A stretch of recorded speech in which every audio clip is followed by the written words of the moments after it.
سورہ رحمان کو زینت القرآن کہا گیا ہے. پورے قرآن کی یہ زینت ہے. تمام صورتوں میں اس سورہ کی جو زینت ہے وہ اپنی جگہ پر ہے. اس میں اللہ عز و جل نے اپنے بندوں سے مخاطب بار بار ارشاد فرمایا فَبِأَيِّ آلَاءِ رَبِّكُمَا تُكَذِّبَانِ. اس میں مخاطب جو ہیں دو لوگ ہیں، جنات بھی ہیں اور انسان بھی ہیں. دونوں کو خطاب کیا جا رہا ہے کہ اے جنات اور اے انسانوں، تم اپنے رب کی کون کون سی نعمتوں کو جھٹلاؤ گے. اس آیت کو 30 سے زیادہ مرتبہ دہرایا گیا سورہ رحمان میں. میرے عزیزوں، میرے آقا صلی اللہ تعالیٰ علیہ وسلم ارشاد فرماتے ہیں اپنے صحابہ سے کہ میں نے یہ سورہ جنات کے سامنے تلاوت کی تو وہ سن کر کے تم سے بہتر جواب دیتے تھے، یعنی رو پڑتے تھے اور ہر آیت پر یہ کہتے کہ اے اللہ ہم تیری کسی نعمت کو نہیں جھٹلاتے، ناشکری نہیں کرتے. میرے عزیزوں، اللہ تبارک و تعالیٰ اپنے بندوں سے جو سب سے زیادہ پسند فرماتا ہے جو چیز وہ شکر ہے. اور شیطان اگر سب سے زیادہ کسی چیز سے تمہیں دور کرتا ہے تو اللہ کے شکر سے ہی، کیونکہ اس نے چیلنج کیا ہے اللہ تعالیٰ کی بارگاہ میں. آیت کا حصہ میں آپ کے سامنے عرض کرتا ہوں. اللہ تبارک و تعالیٰ سے اس نے کہا لَأَقْعُدَنَّ لَهُمْ صِرَاطَكَ الْمُسْتَقِيمَ ثُمَّ لَآتِيَنَّهُم مِّن بَيْنِ أَيْدِيهِمْ وَمِنْ خَلْفِهِمْ وَعَنْ أَيْمَانِهِمْ وَعَنْ شَمَائِلِهِمْ وَلَا تَجِدُ أَكْثَرَهُمْ شَاكِرِينَ. اللہ تعالیٰ سے چیلنج کرتے ہوئے کہتا ہے شیطان کہ مولا تیرے راستے پر میں بیٹھ جاؤں گا، سیدھے راستے پر. جو بھی اس پر چلے گا سیدھے راستے پر، میں کبھی اس کے دائیں جانب سے، کبھی بائیں، کبھی سامنے سے، کبھی پیچھے سے آ کر اسے ایسا ورغلاؤں گا کہ اے رب تو اپنے بندوں میں شکر کرنے والے نہیں پائے گا. شیطان بھی کس چیز کی وہ کر رہا ہے چیلنج میں؟ شکر کرنے والے نہیں پائے گا مولا تو. اور اللہ نے قرآن میں فرمایا وَقَلِيلٌ مِّنْ عِبَادِيَ الشَّكُورُ، میرے بندوں میں شکر کرنے والے بہت کم ہیں، بہت کم ہیں. اب جب رحمان فرما رہا ہے تو پھر یہ جو انسانوں کی تعداد ہے، کوانٹیٹی ہے، اس میں اگر پرسنٹیج نکالا جائے تو وہ انگلیوں میں گنے جاتے ہیں جو شکر کرنے والے لوگ. شکر اس کی اللہ تبارک و تعالیٰ نے فرمایا تم اگر شکر کرو گے لَإِن شَكَرْتُمْ لَأَزِيدَنَّكُمْ، میں زیادہ دوں گا. وَلَإِن كَفَرْتُمْ إِنَّ عَذَابِي لَشَدِيدٌ، اور اگر تم ناشکری کرتے ہو میری نعمتوں کی تو پھر سمجھ لو کہ میرا عذاب بہت ہی سخت ہے. اللہ عز و جل اس چیز کو سخت ناپسند کرتا ہے کہ اس کی نعمتوں کا کوئی ناشکری کرے. اسی لیے میرے عزیزو، اللہ کے حبیب صلی اللہ تعالیٰ علیہ وسلم جب دعا کرتے تھے تو یوں ہی عرض کرتے تھے کہ مولا تو اپنے شکر گزار بندوں میں میرا شمار فرما. سمجھ رہے آپ؟ صبر آسان ہے اور شکر مشکل ہے، صوفیہ نے فرمایا. حالانکہ شکر میں کیا کرنا کیا ہے؟ صبر دیکھا جائے تو کٹھن ہوتا ہے، برداشت کرنا ہوتا ہے. مصیبت آئی خاموش رہنا ہے، کسی چیز کی کمی ہو گئی خاموش رہنا ہے، یہی تو صبر ہے. گناہ کی خواہش ہوئی لیکن نہیں کیا، یہی صبر ہے. صبر دیکھا جائے تو مشکل ہے، لیکن صوفیہ کرام فرماتے ہیں صبر سے زیادہ مشکل شکر ہے. شکر ہے. وہ کیسے؟ کہا کہ اس لیے کہ جب خوشیاں آتی ہیں تو عام طور پر انسان ہر چیز بھول جاتا ہے، اسے یاد ہی نہیں رہتا کہ دینے والے کا مجھے شکر بجا لانا چاہیے، وہ بھول جاتا ہے. یہی تو ہم نے دیکھا ہے. آپ تھوڑا سا تجزیہ کر کے دیکھ لیں اپنی زندگی میں، تھوڑا غور و فکر کر کے دیکھ لیں. ہمارے گھروں میں بھی جو کچھ بھی ایکٹیویٹیز ہوتی ہیں، جو معمولات چلتے ہیں، اگر گھر کے اندر کوئی مصیبت آئی تو آپ فاتحہ کروائیں گے، قرآن پڑھوائیں گے. میت ہو گئی تو کیا کریں گے؟ سب سے پہلے قرآن پڑھواتے ہیں. کسی کی بیماری ہو گئی، نزا کا وقت آیا، کسی کو بلایا، آپ قرآن پڑھوا رہے ہیں. بہت سخت بیمار ہے، پانی پڑھ کر کے پھکوا رہے ہیں. یہ ساری مصیبتوں کے وقت آپ قرآن یا عبادت کی طرف جا رہے ہیں، سجدہ کر رہے ہیں. لیکن کبھی شادی ہو رہی ہے، گھر میں بچے کا عقیقہ ہو رہا ہے، ولیمہ ہے، منگنی ہے، ان سب مواقع پر جو خوشیوں کے ہیں کب قرآن خوانی ہوتی ہے؟ کب قرآن پڑھا جاتا ہے؟ کیا رب ذوالجلال کی بارگاہ میں پہلے سے کوئی شکرانے کی محفل ہوتی ہے؟ بہت کم دیکھا گیا. موت پر، غم پر، بیماری پر دعائیں مانگی تو ضرور جاتی ہیں، قرآن پڑھا تو جاتا ہے، لیکن خوشیوں کے موقع پر بندہ بھول جاتا ہے.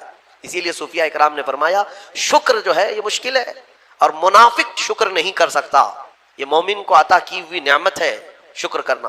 شکر کیسے کریں گے آپ؟ شکر کے بہت سارے طریقے ہیں.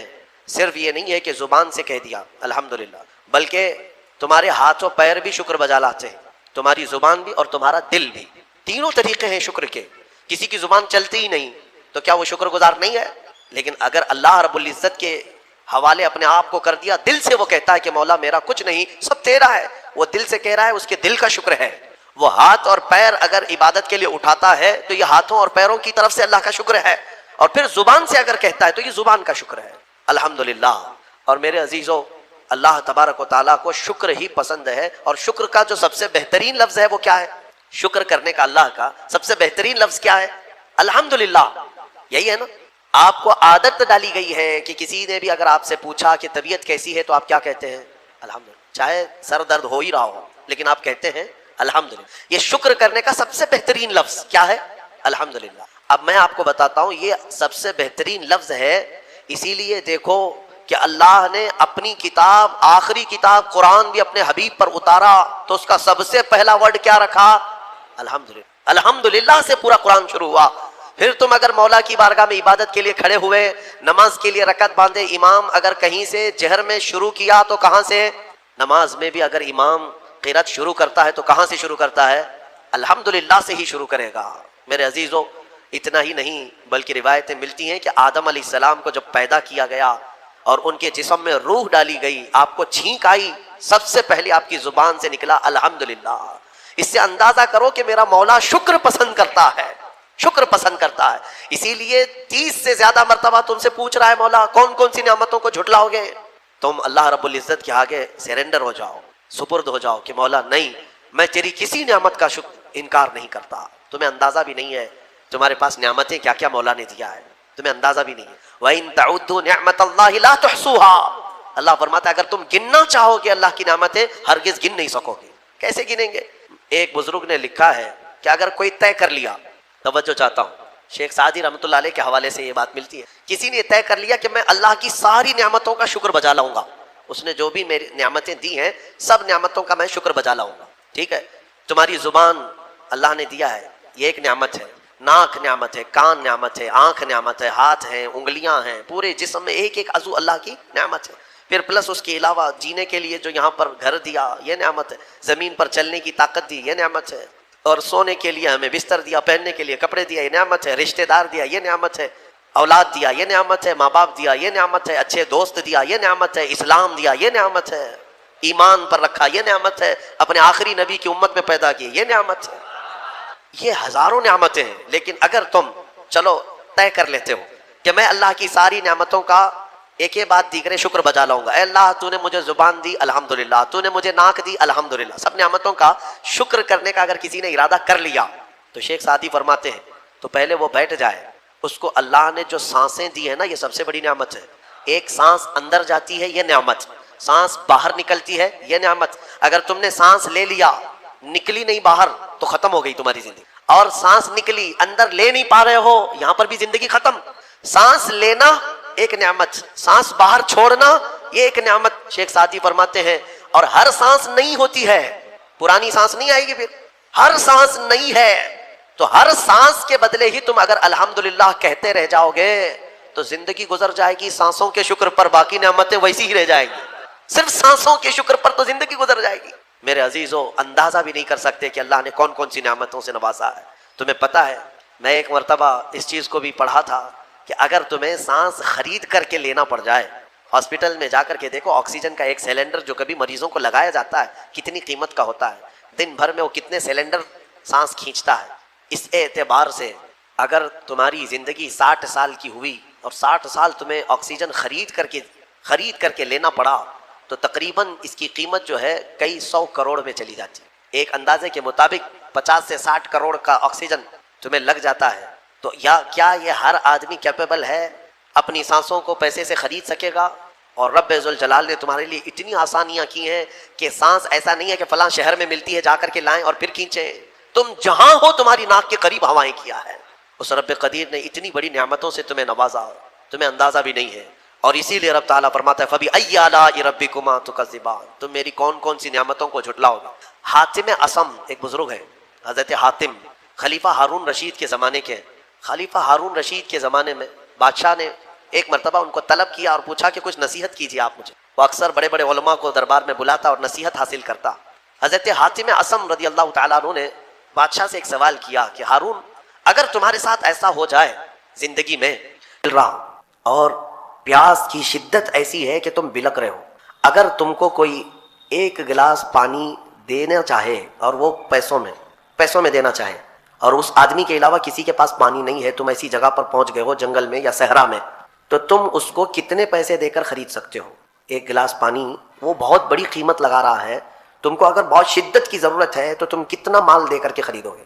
خلیفہ ہارون رشید نے کہا میں اپنی آدھی سلطنت بھی دینے کو تیار ہو جاؤں گا ایک گلاس پانی، کیونکہ ضرورت ہے انسان کی، جان بچانا ہے۔ تو حاتم اصم نے کہا ٹھیک ہے، تمہیں پانی تو مل گیا، کبھی ایسا ہوا تمہاری زندگی میں تم نے پانی تو پی لیا، پیٹ بھر کر پی لیا، پیٹ بھر کر کے، لیکن پانی اب نکلتا نہیں ہے، باہر نہیں نکلتا پانی، کوئی صورت ہی نہیں ہے کہ تمہارا پانی باہر آئے، پیشاب بند ہو چکا ہے، کوئی ایک حکیم ایسا ہے جو تم سے یہ کہے کہ میں تیرے پیٹ کا پانی باہر نکال دوں گا تو تو اسے کتنی قیمت دے گا؟ ہارون رشید نے کہا اس کو بھی میں اپنی آدھی سلطنت دے دوں گا، میرا پانی نکال دے۔ تو حضرت حاتم اصم نے فرمایا ہارون تیری پوری سلطنت کی قیمت ایک گلاس پانی کے برابر ہے، اگر نہ ملے تو آدھی سلطنت اور مل جائے نکالنے کے لیے آدھی سلطنت، تو سوچ وہ رب ذوالجلال بغیر کسی قیمت کے روز تجھے پلاتا بھی ہے اور روز تیرے سے نکالتا بھی ہے، کتنی بڑی نعمت ہے تیرے لیے۔ میرے عزیزو، میں آپ کو ایک چیز بتاتا ہوں، میرے آقا صلی اللہ تعالیٰ علیہ وسلم نے اپنی امت کو سب سے زیادہ اگر دعائیں سکھائی ہیں تو وہ شکر کی دعائیں، شکر کی دعائیں تلاش کر لینا، یہ میرے مطالعے کے اعتبار سے میں آپ کو بتا رہا ہوں۔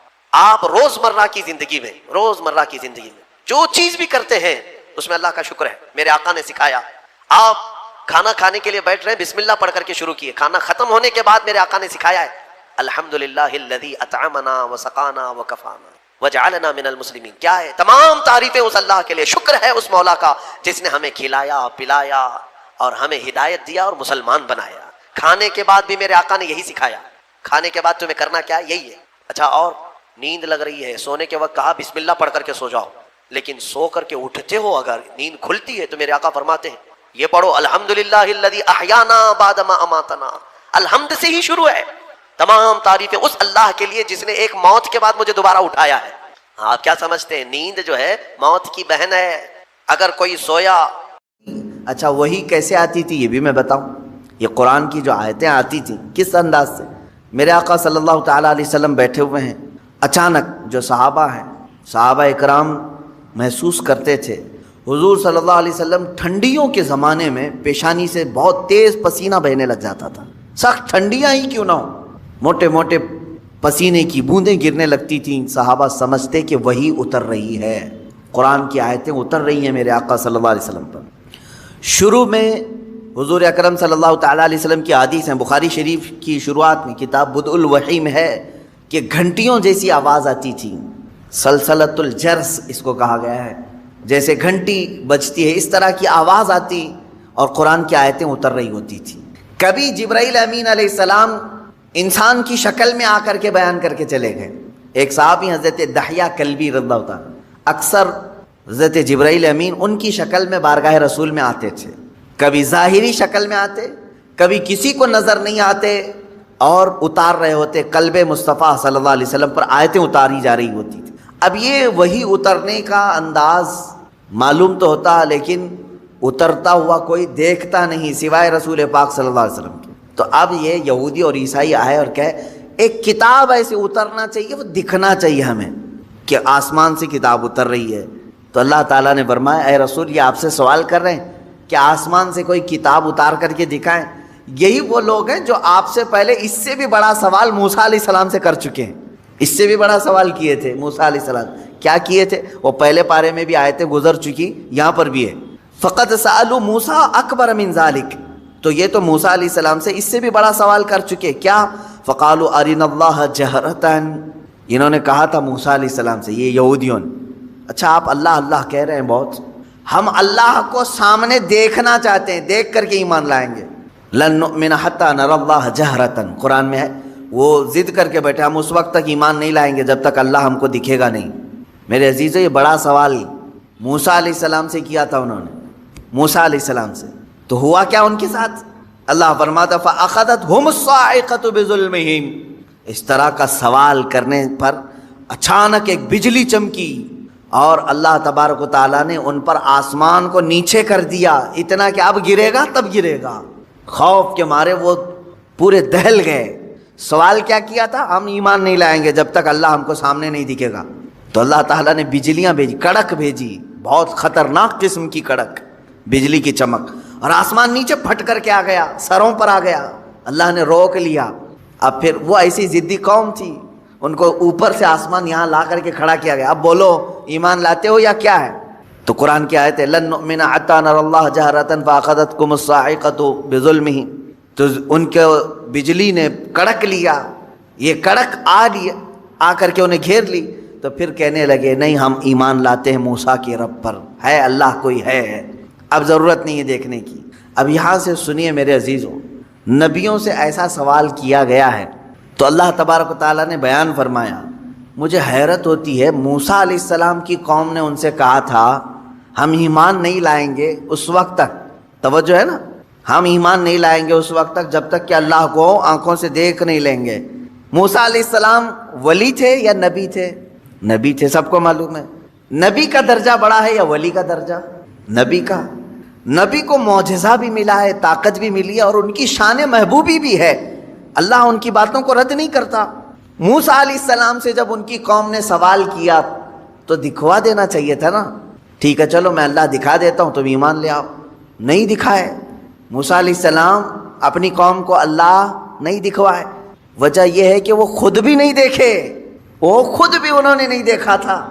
اب میں آپ سے یہ کہنا چاہتا ہوں، اتنے سالوں گزر جانے کے بعد للو پچھو پیر صاحب آئے اور وہ مریدوں سے کہتے ہیں ہم اس وقت تک تمہیں بیعت میں نہیں شامل کریں گے جب تک اللہ تمہیں دکھا نہیں دیں گے۔ مرید بھی گھومتے ہوئے کہہ رہا ہے کہ ہمارے پیر صاحب تو اللہ دکھاتے ہیں پھر بیعت کرتے ہیں۔ کون سا پیر ہے وہ جو اتوار کے بعد آتا ہے یا منگل سے پہلے آتا ہے، یا پھر مرشد جسے کہا جاتا ہے ہدایت دینے والا؟ عزیزان گرامی وقار، قرآن پڑھو، اس طرح کی ایسی باتیں نہ مارو، ہواؤں میں نہ پھینکو۔ وہ مریدین بھی ویسی ہیں، پیر بھی ویسا ہی ہے، اس نے کیا دکھایا، انہوں نے کیا دیکھا پتہ ہی نہیں ان کو۔ میں نے سنا ہے کہ کوئی پیر صاحب ہیں وہ بھیجے میں اللہ دکھاتے ہیں، بکرا کاٹتے ہیں، بکرے کا سر پھوڑ کر کے اس کا بھیجا نکال کر کے اس میں رکھتے ہیں، واللہ عالم۔ یہ بھیجے کا تصور کہاں سے آیا یہ بھی نہیں معلوم کہ میاں جب دکھانا ہی ہے تو بھیجے میں ہی کیوں، انڈے میں کیوں نہیں دکھتا، گردے کلیجے میں کیوں نہیں دکھواتے؟ میرے خیال سے ایسا ہو سکتا ہے کہ پیر صاحب کو بھیجا پسند ہوگا، جتنے مرید دیکھیں گے اتنے بھیجے آئیں گے۔ کیا تماشا ہے، دین کو تماشا بنا کر رکھا ہے۔ اے غیور مسلمانوں، اپنی عقل کا استعمال کرو۔ یا قرآن تو یہ کہہ رہا ہے کہ موسیٰ علیہ السلام سے ان کی قوم نے کہا تھا، ایک جگہ نہیں، یہ آیت 2 جگہ آئی ہے، 2 جگہ پڑھ کر کے دیکھ لو۔ ان کی قوم نے کہا تھا ہم جب تک اللہ کو نہیں دیکھ لیں گے جب تک آپ پر ایمان نہیں لے آئیں گے۔ موسیٰ علیہ السلام نبی ہو کر کے اپنی قوم کو نہیں دکھائے، نہیں، اللہ دیکھنے والی چیز ہے ہی نہیں۔ قرآن کہتا ہے لا تدرکہ الابصار وہو یدرک الابصار، کوئی آنکھ نہیں ہے جو اس کو گھیر میں لے لے۔ اگر کسی آنکھ میں آ گیا تو وہ خدا نہیں، خدا وہ ہے جو کسی کے آنکھ میں سما نہیں سکتا۔ ہاں وہ اللہ رب العزت ہے جو ساری نگاہوں پر حاوی ہے، پوری دنیا کو وہ دیکھ رہا ہے، لیکن اسے دیکھنے والی آنکھ نہیں۔ رسول کریم صلی اللہ تعالی علیہ وسلم اس سے مستثنا ہیں۔ صرف اللہ رب العزت نے میرے نبی صلی اللہ تعالی علیہ وسلم کو اپنا دیدار کرایا، یہ ایکسیپشن ہے، یہ ایکسیپشن ہے۔ وہ زندگی میں ایک مرتبہ حضور اکرم صلی اللہ علیہ وسلم کے ساتھ ہوا بیداری کے عالم میں، لیکن یہاں پر بھی ہم یہی کہیں گے میرے عزیزو، جس وقت اللہ تعالیٰ کو اپنا دیدار کرانا تھا اپنے نبی کو، اس رات خصوصی طاقت ان کی آنکھوں میں ڈالی تب دیدار کرایا ہے، خصوصی طاقت و قوت دی تب دیدار کرایا۔ ورنہ تو بہت سارے صحابہ بھی اختلاف کرتے ہیں اس بات پر، صحابہ کی 2 جماعتیں، بعض صحابہ کا تو یہ کہنا ہے کہ نہیں، رسول کریم صلی اللہ تعالیٰ علیہ وسلم نے اپنی آنکھوں سے نہیں دیکھا، دل کی آنکھوں سے دیکھا، یہ ماتھے کی آنکھوں سے نہیں دیکھا، اس لیے کہ قرآن کہتا ہے کوئی آنکھوں سے دیکھ ہی نہیں سکتی۔ اس میں حضرت عائشہ صدیقہ بھی ہیں، حضرت عائشہ صدیقہ بھی فرماتی ہیں، لیکن حضرت انس رضی اللہ تعالیٰ عنہ جو صحابی رسول ہیں انہی کے مسلک پر ہم بھی ہیں۔ سب صحابہ اپنی جگہ پر حق پر ہیں، ہم ان کے مخالفین میں سے نہیں ہیں، لیکن انہوں نے اپنا اجتہاد کیا۔ حضرت عائشہ صدیقہ نے کہا کہ نہیں، قرآن کے حساب سے تو ممکن نہیں لگتا کہ کوئی دیکھ سکے، حتیٰ کہ حضور صلی اللہ علیہ وسلم بھی۔ لیکن حضرت انس نے فرمایا کہ میں نے خود رسول پاک صلی اللہ علیہ وسلم سے سنا ہے، اللہ کے نبی صلی اللہ علیہ وسلم نے فرمایا میں نے اپنی ان آنکھوں سے اللہ کا دیدار کیا ہے۔ تو ایک صحابی کی روایت یہ بھی ہے، تو یہاں سنی ہوئی بات ہے حضور سے، اس لیے ہم اس کو زیادہ قبول کرتے ہیں۔ اور وہاں حضرت عائشہ کا اپنا اجتہاد ہے، حضور سے نہیں سنا انہوں نے، قرآن کو پڑھ کر کے وہ کہتی ہیں قرآن کے حساب سے تو نہیں لگتا کہ آنکھوں سے دیکھا جا سکتا ہے۔ حضور جو معراج میں گئے تھے اس وقت تو حضرت عائشہ کی شادی بھی نہیں ہوئی تھی، حضور صلی اللہ تعالیٰ علیہ وسلم جب معراج میں گئے تھے حضرت عائشہ رضی اللہ تعالیٰ عنہا اس وقت تھی ہی نہیں، تو یہ تو روایات جو اس وقت موجود تھے ان کی لی جائے گی۔ بہرحال